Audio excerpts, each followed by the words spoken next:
오늘 저와 여러분들이 읽은 요한복음 5장에 있는 말씀을 근거로 치유와 변화의 시작이라는 제목으로 은혜를 나누기를 원합니다.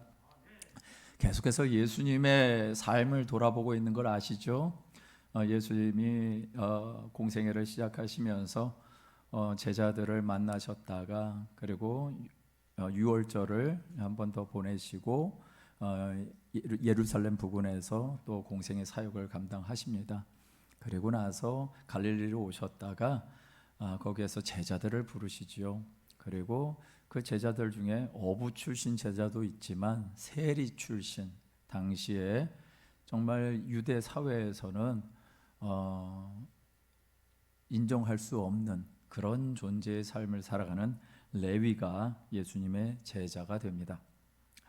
그것으로 인해서 유대인들의 반발, 바리새인과 서기관들의 반발이 만만치 않았다라는 것이 지난주의 얘기입니다. 그런 어떤 비난 속에서도 예수님이 말씀하신 것, 여러분 그 비유를 잘 아실 것이라고 믿습니다. 새 옷과 낡은 옷, 새 부대와 낡은 부대에 대한 비유를 통해서 고쳐야 될 것이 무엇인지, 경계해야 될 것이 무엇인지, 헌 옷과 묵은 포도주를 좋아하는 인간의 습성이 얼마나 고치기 어려운 것인지에 대해서 경계하게 하셨습니다. 오늘 성경 말씀은 예수님께서 두 번째 유월절을 보내시기 위해서 예루살렘에 가시게 됩니다. 성경 말씀에 보면은 유월절이라는 표현이 없습니다. 그러나 성경학자들이 이것이 유월절일 것이다 라고 얘기를 합니다. 그런 근거를 가지고 이게 두 번째 유월절에 그러면은 예수님은 어떤 일을 행하셨는가 봤더니 유월절에 예루살렘에 가셔서 한 병자를 만나게 됩니다.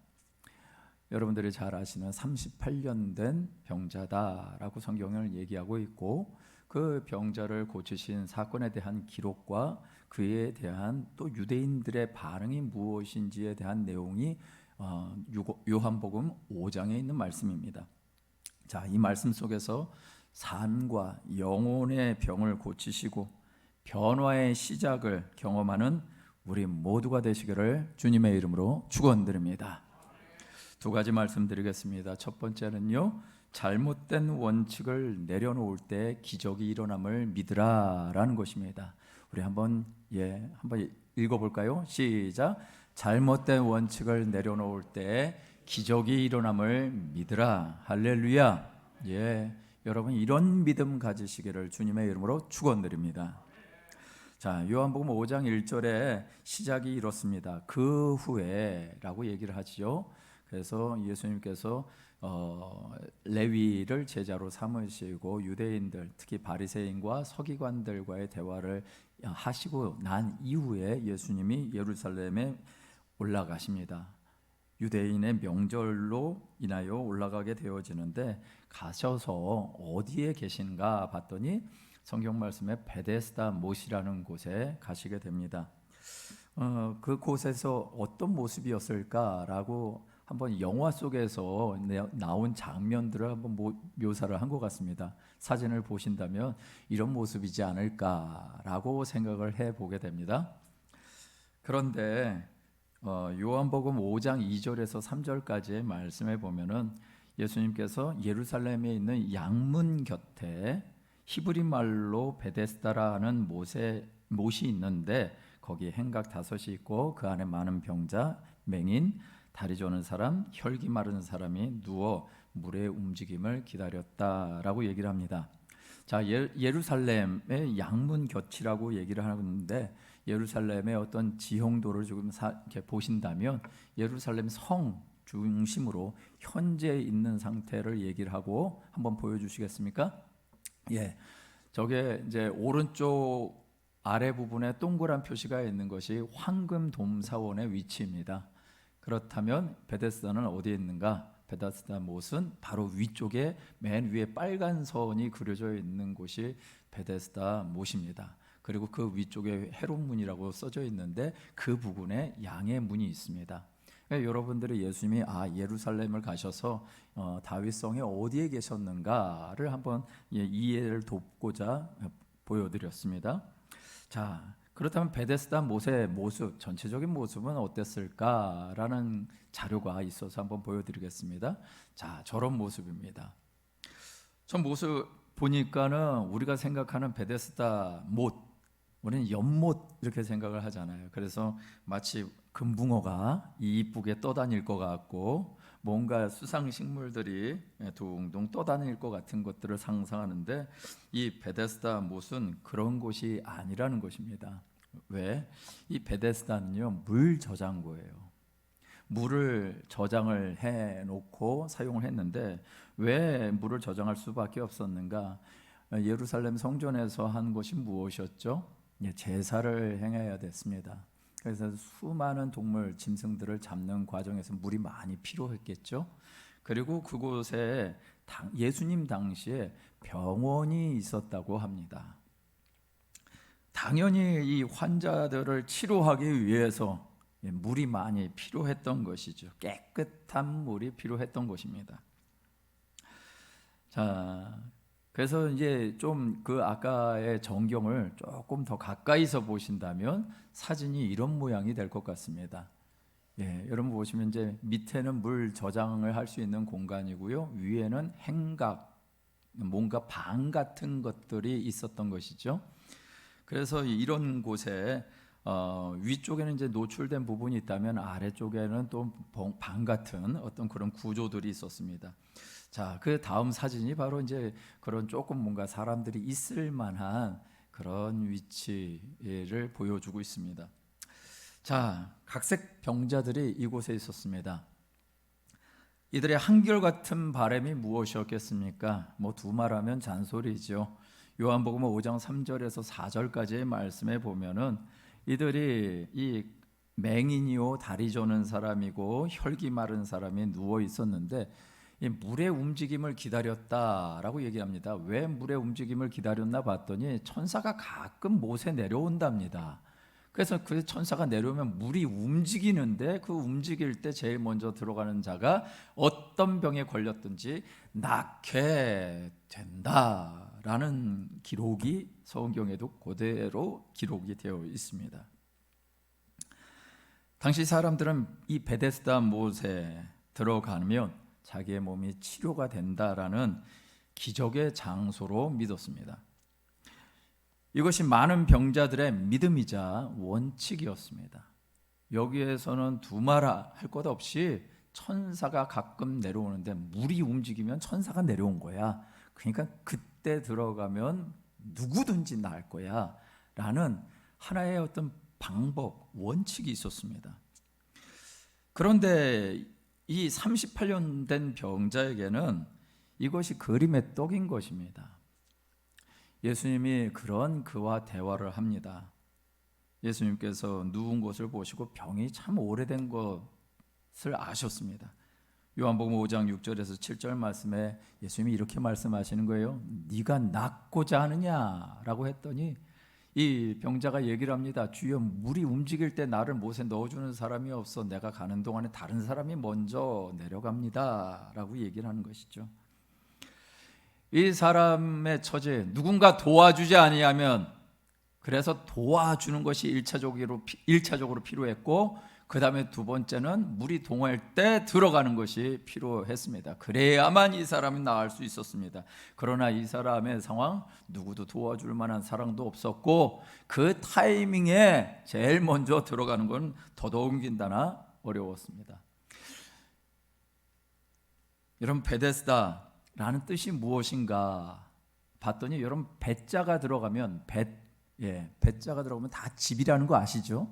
그래서 베델 그리고 베들레헴 이런 것들이 다 이제 집과 관련된 단어인데, 이 베데스다는요 자비의 집이라는 용어입니다. 한마디로 말해서 이렇게 천사가 내려와 가지고 자비를 베푼다라는 것이죠. 그런데 상황은 어떨까요?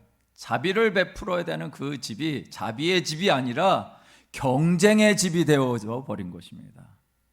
누가 먼저 들어가냐? 누가 먼저? 근데 오늘 말씀에 보면은 그 많은 병자들이 있다라고 하는데 구체적으로 언급한 사람이 맹인입니다. 그리고 다리 저는 사람입니다. 그리고 혈기 마른 사람입니다. 누가 먼저 들어갈까요? 예.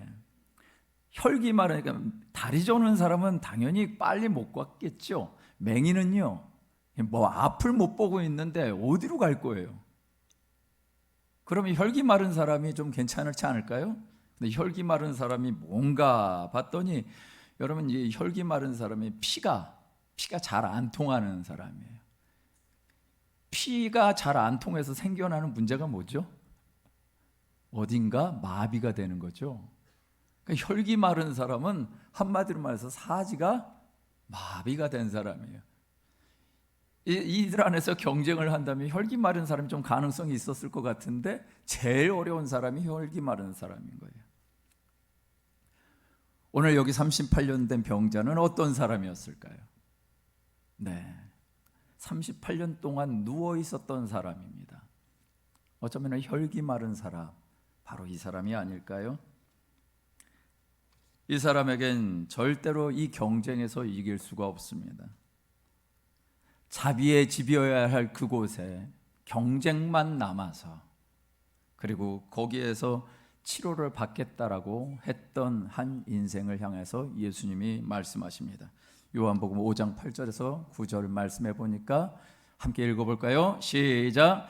예수께서 이르시되 일어나 내 자리를 들고 걸어가라 하시니 그 사람이 곧 나아서 자리를 들고 걸어가니라. 할렐루야. 예. 여러분, 이 상황 속에서의 예수님의 그 명령, 그 말씀, 선포되어진 말씀을 믿으시기를 주의 이름으로 축원드립니다. 이 38년 된 병자에게 유일한 소망이 무엇이었겠습니까? 그 못에 들어가는 것이었습니다. 누가 동할 때? 예, 천사가 동할 때, 함께하고 있을 때. 여러분, 그 천사는 우리가 생각하고 있는 것처럼 하나님의 천사일까요? 예. 이 당시에 예수님 당시에 미시나라는 기록이 있습니다. 이 기록은 그 당시에 랍비 유다가 이 유대의 전통적인 그런 어떤 명령들을 기록해 놓은 책입니다. 그런데 이 당시의 기록에 의하면은요, 베데스다는 로마의 신을 위한 장소이기도 했다라고 기록을 하고 있습니다. 무슨 말인가 봤더니, 그러면 에스클리피우스라는 신이 있습니다. 근데 이 신의 제우스나 또 헤르메스나 이런 어떤 신들마다 나름대로 특징이 있죠. 에로스는 사랑의 신이다. 마르스는 전쟁의 신이다. 이렇게 얘기를 하는데 이 에스클리피우스는 약의 신이었습니다. 의술의 신이었습니다. 그래서 사진에 이런 조각상이 남겨져 있습니다. 예. 자, 의술의 신, 괜찮아 보이죠? 갑바가 너무 좋아 보입니다. 네. 저도 되고 싶네요. 네. 근데 여러분, 의술의 신이 서 있는데 뭘 의지하고 서 있죠? 예, 뭔가 지팡이 같은 것을 들고 있고 지팡이가 뭔가를 감고 있죠. 예, 여러분, 응급차에 보면 이런 마크 보신 적 있으십니까? 예, 응급구조단 해가지고 저 마크 무엇인지 여러분 혹시 하나님이 이스라엘 백성들에게 진노하셔가지고 불만 불평해가지고 불뱀에 물렸더니 놋뱀을 만들어서 장대에 매달아라. 그것을 보면 너희들이 낫게 될 거야라는 그런 말씀이 있죠. 그것으로 보이십니까? 아니면 아까 그 신의 것으로 보이십니까? 예, 저는 저게 성경인 줄 알았어요. 근데 봤더니 저걸 지금도 미국이라든가 유럽이라든가 어느 곳에서든 다 응급구조, 의술, 거기에 부착하고 있는 마크인데 저 마크가 보니까 누구의 마크예요? 에스클리피우스라는 이 약의 신, 의술의 신의 마크더라라는 것입니다. 여러분, 고고학자들에 의해서요, 저 마크가, 저 모양이 베데스다에서도 발견됩니다. 한마디로 말해서 병자가 바랐던 것이 무엇일까요? 자비의 하나님을 바랐을까요? 아니면은 여기에 나오는 에스클리피우스 같은 그런 로마의 신의 자비를 구했던 것일까요? 여러분, 이 당시에 예루살렘에 이미 헬라 문화가 들어 있었다라는 것입니다. 이방의 우상이 치료하는 신이 되어서 병든 자들의 마음을 사로잡고 있었던 것입니다. 38년 된 병자의 고침의 원인이 이런 것에 달려있다라고 생각을 했던 것입니다. 이사야서 44장 17절 18절 말씀에 보니까 이런 말씀이 있습니다. 함께 읽어볼까요? 시작. 그 나머지로 신상 곧 자기의 우상을 만들고 그 앞에 엎드려 경배하며 그에게 기도하여 이르기를 너는 나의 신이니 나를 구원하라 하는도다. 그들이 알지도 못하고 깨닫지도 못함은 그들의 눈이 가려서 보지 못하며 그들의 마음이 어두워져서 깨닫지 못함이니라. 자기의 우상을 만들고 거기에 기도를 하는데 뭐라고 기도하냐면 너는 나의 신이니 나를 구원하라, 너는 나의 신이니 나를 고쳐라 라고 얘기하는, 말하는, 기도를 하는 남유다의 모습이 있더라라는 것입니다. 이렇게 살고 있는 인간들을 예수님이 예루살렘에 오셔서 베데스다 못을 보시면서 이런 인간들의 모습을 보시는 것이 얼마나 안타까우셨을까요? 그럼에도 불구하고 그 중에 한 사람을 택하셔서 예수님이 치료를 명하십니다. 각색 병든 자들이 있었는데 왜 예수님이 이 사람만 고쳐주셨을까? 아실까요? 예수님 마음입니다. 모르겠습니다. 구체적으로 왜 38년 된 이 병자만 예수님이 여기서 고쳐주셨는지 잘 모르겠습니다. 그러나 분명한 것은 이런 것 아닐까요? 육체적으로 가장 절망적이었던 사람이고, 그리고 엉뚱한 믿음을 가지고 자기의 원칙대로 살면서 평생 도둑질 당하는 사람, 그것이 바로 38년 된 병자 아니었을까요? 그런 그를 향해 주님의 마음은 이렇습니다. 마태복음 9장 36절 말씀해 보니까 무리를 보시고 불쌍히 여기시니 이는 그들이 목자 없는 양과 같이 고생하며 기진함이라 라고요. 예수님이 인간적인 동정심으로 이렇게 향하셨을까요? 아니죠. 근본적인 죄성과 그 결과로 말미암아 이렇게 살 수밖에 없는 인간을 향한 하나님의 마음이 예수님을 통해서 드러난 것인 줄 믿으시기를 주님의 이름으로 축원드립니다.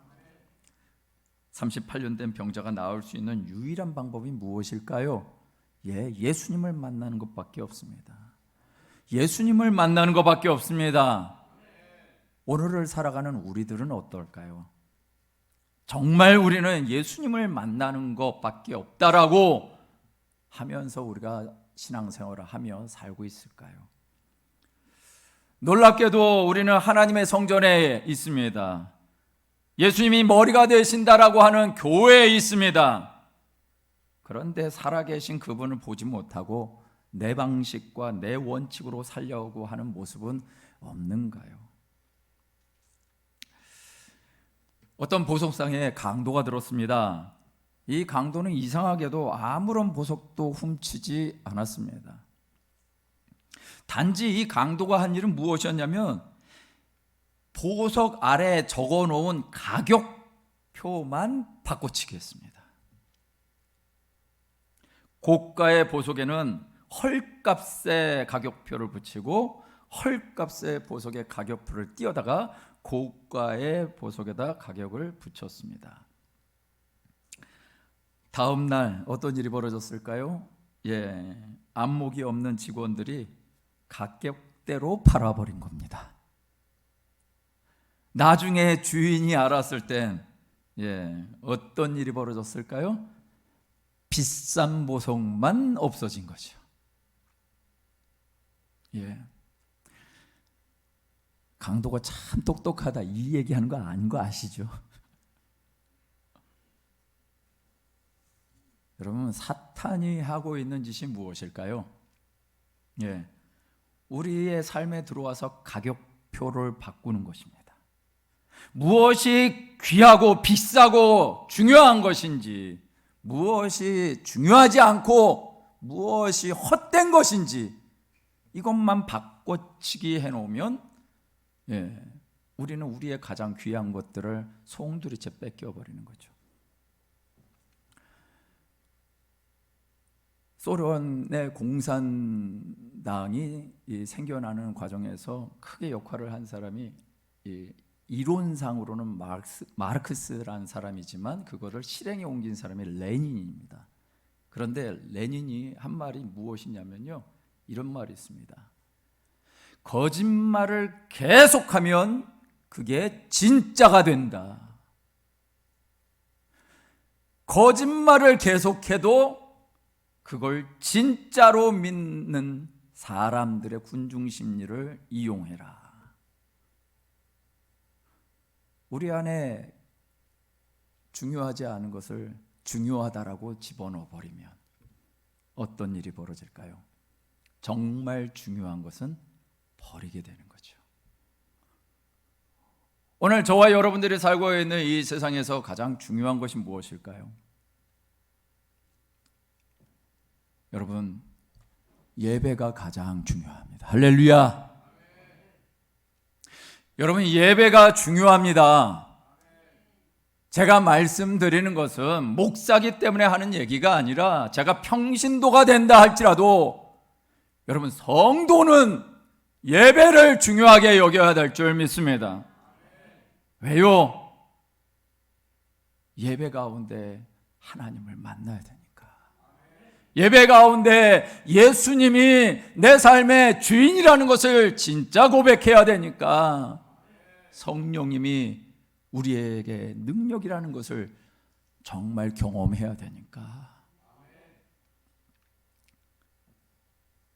나를 고쳐줄 수 있는 것, 천사가 동해서 베데스다 모시면 되겠다? 아닌 것을 여러분들은 마음에 새기시기를 주의 이름으로 축원드립니다. 전설과 신화 같은 방법으로 고쳐지는 것이 아닙니다. 은근히 우리 안에 있는 미신, 은근히 우리 안에 있는 미신, 그 미신으로 말미암아 우리의 인생이 달라지는 것도 아닙니다. 정말 우리의 인생 가운데 기적이 일어나고 우리의 인생 가운데 달라지는 역사는 한 가지 방법밖에 없습니다. 여러분, 예수님을 만나시기를 주의 이름으로 축원드립니다. 오늘 그 예수님을 만나면 어떤 소리를 들을까요? 어떤 역사가 일어날까요? 곧 나가서 자리를 들고 걸어가라 라는 주님의 일들을 경험하게 되어질 줄 믿습니다. 이런 치료가 우리의 내 마음, 내 몸에, 내 마음에, 내 생각에, 내 영혼에 이것이 이루어지는 놀라운 은혜를 경험하시기를 주님의 이름으로 축원드립니다. 두 번째는요, 아들의 음성을 들을 때 변화가 시작됨을 믿으라 라는 것입니다. 함께 읽어볼까요? 시작. 아들의 음성을 들을 때 변화가 시작됨을 믿으라. 38년 된 병자의 고침 이야기, 여러분, 오늘 저와 여러분들이 1절부터 9절까지 읽었습니다. 그런데 9절 말씀이 이렇게 끝나요? 함께 읽어볼까요? 그 사람이 곧 나아서 자리를 들고 걸어가니라. 아니, 그 자리에 나아서 자리를 들고 걸어가니라 라고 끝나면 얼마나 좋겠습니까? 그런데 이날은 안식일이니 하면서 말이 이어져 버리는 거예요. 여러분, 이 말씀이 깔끔하게 끝나지 않은 걸 아시겠죠? 뭔가 뒤에 있구나라는 것이 보여지는 문장인 것입니다. 자, 10절부터 13절까지의 내용은 바로 이것입니다. 안식일인데 유대인들이 이 병 나은 사람에게 말합니다. 안식일인데 네가 자리에서 들고 가는 것이 옳으냐? 안식일인데 네가 병 고침을 받는 게 옳으냐? 라고 얘기를 하는 거예요. 그러니 아니 나를 낫게 한 그 사람이 나를 자리에서 들고 일어나서 걸어가라 하기로 그렇게 된 것뿐인데 뭐 어떻게 하라고요? 그랬더니 12절에 가가지고 너에게 자리를 들고 걸어가라 한 사람이 누구냐? 난 누구인지 모릅니다. 원인을 보니까 사람이 많았고 예수님은 이미 피하셨다라고 얘기를 합니다. 유대인들이 안식일에 병을 고친 것으로 문제를 삼기 시작합니다. 누가 자기의 병을 고쳤는지 몰랐던 그가 결국은 예수님을 만나게 됩니다. 이어진 14절에서 15절 말씀 가운데 보니까 예수님을 만납니다. 근데 예수님이 그 사람에게 뭐라고 얘기하시면, 보라, 내가 나았으니 더 심한 것이 생기지 않게 다시는 뭐 하지 말라? 죄를 범하지 말라. 여러분, 38년 동안 누워 있었던 사람이 무슨 죄를 그렇게 많이 범할까요? 예? 어디 발이라도 성해야지 죄를 지러 다닐 거 아닙니까?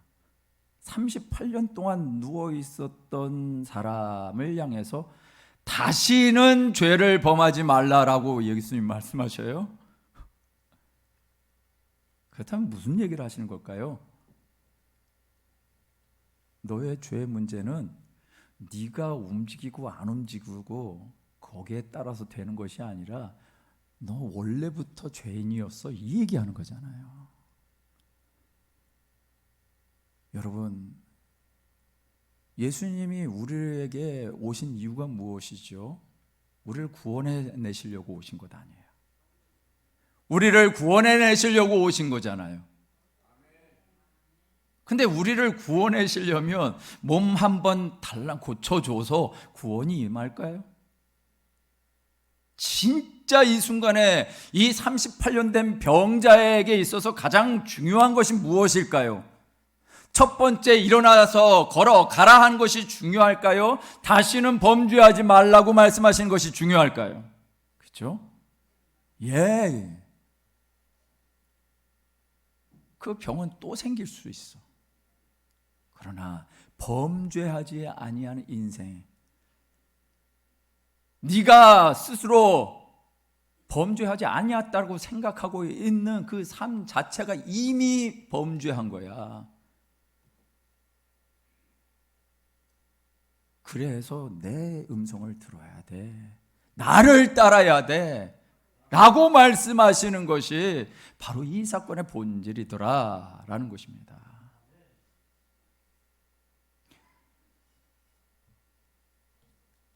이 당시에 유대인들의 모습은 무엇인가요? 이 유대인들은 엉뚱한데 지금 짚고 있는 거예요. 무엇에?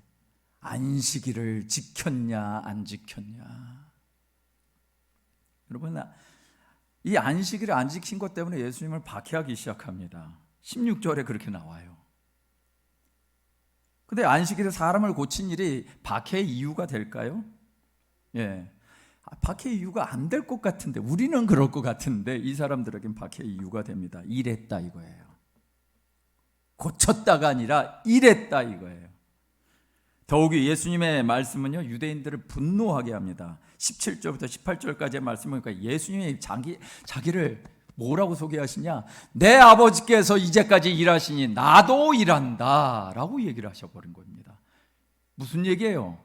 하나님이 자기와 동등하다, 하나님이 아버지다 라고 얘기한 것 때문에 이 유대인들이 들고 일어납니다. 왜 이런 일이 벌어지는가? 유대인들은 이 안식일의 본질을 몰랐던 거죠. 누가복음 6장 5절 말씀에 보니까 예수님이 당신을 이렇게 소개하십니다. 인자는 안식일의 주인이다. 여러분, 안식일을 만드신 분 누구시죠? 하나님이에요. 하나님이 만들어 놓으셨는데 그 하나님, 그 일을 하는 자가 바로 나다. 안식일의 주인이 나다라고 얘기를 하시는 거예요. 여러분, 안식일 지키라고 하신 것이 하나님이라는 것을 또 민수기 15장의 사건을 통해서 알 수 있습니다. 그 민수기 15장에 보면은요, 광야에 있을 때입니다. 광야에 있을 때 안식일에 나무하는 자가 생깁니다. 그것을 인하여 하나님이 그 나무 한 자를 책망하시고 결국 돌에 맞아 죽게 됩니다. 자, 그래서 안식일을 정말 거룩하게 지키라고 하는 것에 대한 그 말씀과 그 행위가 반대가 됐을 때 어떤 결과를 만들어내는지 바리새인이나 유대인들은 잘 알았습니다. 그러니 예수님을 향해서 그렇게 할 수밖에 없었던 것이죠. 이 안식일에 돌에 맞은 사람, 참 하나님 그것을 예를 들면서 그들은 그 생각을 갖고 예수님을 어떻게 대했을까요? 당신도 일하지 않았느냐? 당신은 율법을 어겼다. 그러고도 잘했다고 생각하느냐? 돌에 맞아 죽을 수 있는 거다 라고 얘기를 하는 것이죠. 근데 다시 돌아가서 나무 한 자가 죽을 수 있었던 이유가 무엇이었을까? 여러분, 첫 번째는요, 당시에 하나님의 말씀이 몇십 년, 몇백 년이나 지나서 이런 일들이 벌어졌을까요? 이 나무 한 사람의 죽음이? 아니요, 얼마 안 되는 거예요. 하나님의 말씀이 이제 막 구운 빵같이 이스라엘 백성들에게 주어졌는데 중요성을 몰랐던 거예요. 그리고 또 하나는 하나님이 택한 백성을 통해서 나라를 세우게 하셨습니다. 나라가 세워지려면 당연히 질서가 있어야 되죠. 질서의 중요성, 사회성의 중요성을 몰랐던 거죠. 그리고 세 번째 이유는 여러분, 나무하러 간 사람의 이유는 뭘까라는 측면에서 한번 돌아보기를 원합니다. 여러분, 출애굽기 16장에 보면은 하나님이 이스라엘 백성들이 먹는 거 가지고 자꾸 원망하고 불평하니까 하늘에서 만나를 주시죠. 그래서 각 사람들에게 한 오멜, 한 2리터들이 페트병 안에 담을 수 있는 만나를 구해서 하루 양식으로 삼게 합니다. 그런데 모세가 그렇게 하라고 얘기했음에도 불구하고 하나님의 말씀을 듣고 모세가 백성에게 전했음에도 불구하고 백성이 자기의 욕심껏 담기 시작합니다. 그러고 나서 그 다음날 어떤 일이 벌어지는가 봤더니 성경 말씀에 보니까 출애굽기 16장 20절에 보니까 더러는 아침까지 두었더니 벌레가 생겼고 냄새가 난지라 모세가 그들에게 노했다라고 얘기를 합니다. 한마디로 말해서 썩어버린 것입니다. 그런데 하나님이 예외적인 상황 두십니다. 언제요? 안식일 전날에는 2배를 거두라고. 그래서 안식일 날 봤더니 썩지도 않고 냄새도 안 나고 벌레도 안 생겼다라는 것입니다. 하나님이 예비해 놓으신 거죠. 그들의 필요를 예비해 놓으신 거죠. 자, 그러면은 이 나무로 하러 간 사람은 뭐 하러 갔을까요? 추우니까 땔감이 필요했을까요? 아니면 빵을 굽기 위해서 뭔가 나무가 필요했을까요? 그런데 추위 이 당시만 해도 이스라엘 백성들에게 낮에는 무엇이 따라다녔죠? 구름 기둥이 따라다니고 밤에는요? 불 기둥이 따라다녔어요. 나무를 할 필요가? 그러면 밥은 안식일 날에 빵 만들어 먹겠다고 나무가지가 필요했을까요? 네. 어떤 이유가 있었는지 모르겠지만 중요한 것, 이가 한 것이 무엇이었는가? 하나님의 말씀을 믿지 않았다라는 것입니다.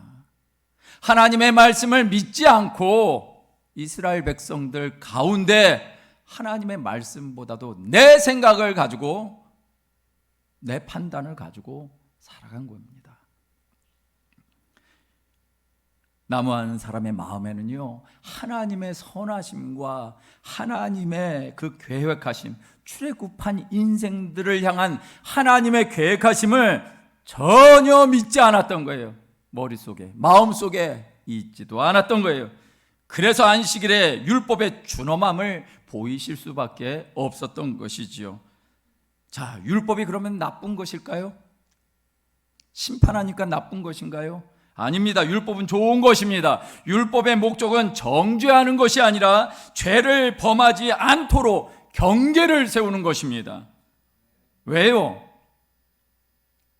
범죄함으로 사망이, 범죄함으로 이 땅의 저주가 주장하지 못하도록 하기 위함인 것이죠. 율법의 목적은 하나님의 뜻 안에만 인간이 회복될 수 있다라는 것을 말씀하시는 것이고, 율법의 목적은 살리는 것이죠. 아니, 조금 다르게 표현하면 살리게 하는 것이죠. 예수님이 안식일에 하신 일이 뭔가 봤더니 뭐예요? 살리는 거죠. 38년 된 병자를 살게 하는 것, 이것이 예수님이 안식일에 하신 삶의 모습이었던 것입니다. 그런데 안타깝게도 유대인들은요, 율법이 그저 지키지 않으면 죽을 수 있다라는 정도로 보면서 두려움과 공포의 법령으로만 보았던 것입니다. 그러면서 율법을 가지고 누군가를 심판하는 도구로 삼았던 것이죠. 율법의 목적이 변해버린 것입니다. 율법의 목적이 상해버린 것입니다. 그래서 하나님의 말씀, 이 율법이 왜곡될 수밖에 없었던 시대에 예수님이 그 일을 행하신 것입니다. 인간에 의해 변질된 율법은 누구도 죽일 수 있다?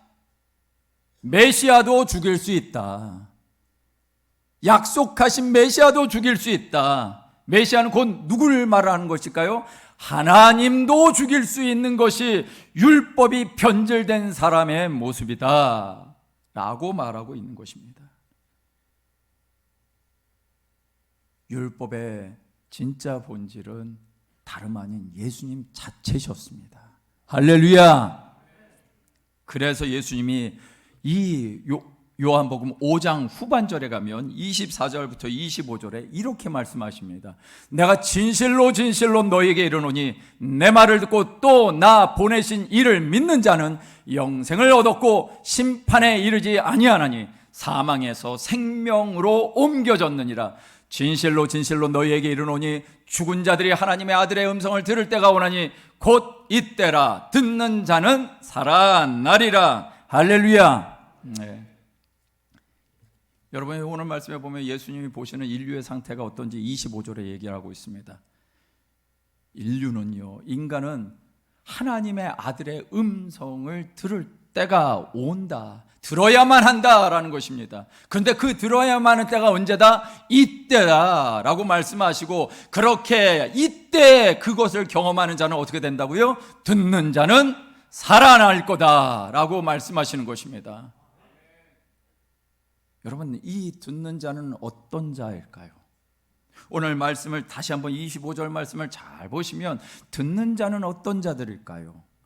이때가 들어야 될 때임을 알고, 그리고 그 주님의 말씀을 듣게 되어지는 자, 그렇게 살아나는 역사가 일어나는 것이 누구에게 일어나는가? 25절 말씀 자세히 한번 보시면 여러분, 이 듣는 자가 누구에게 임하나요?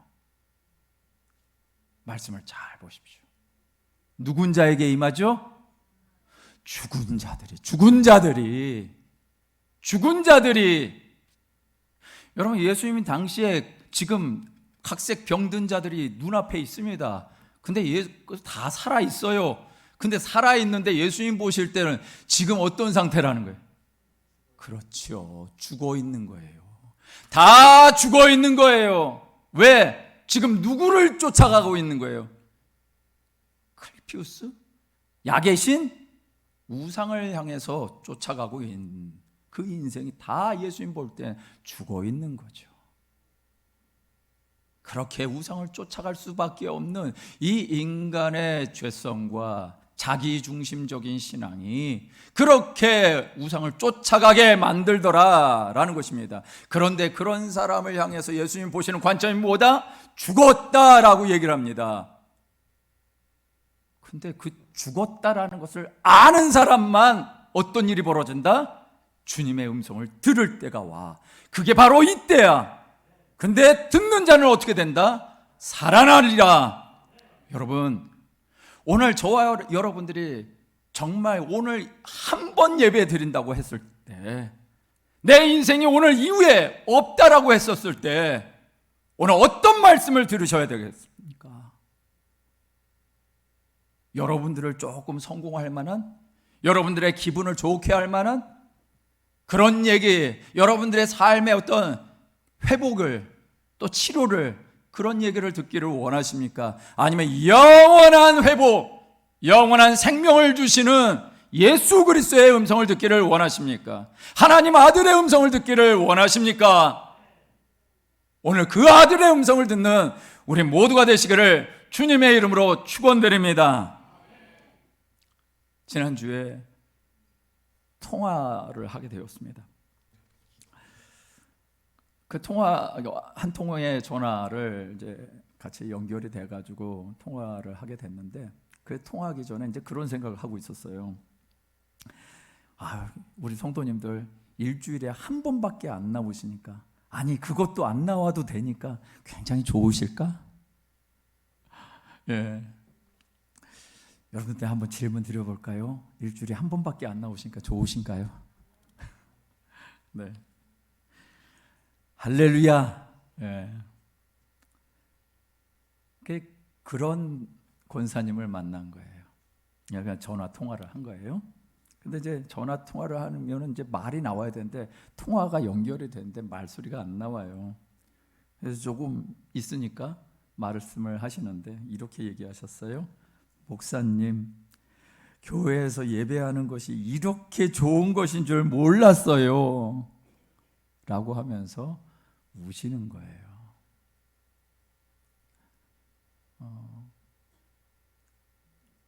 저 어떻게 했을까요? 예.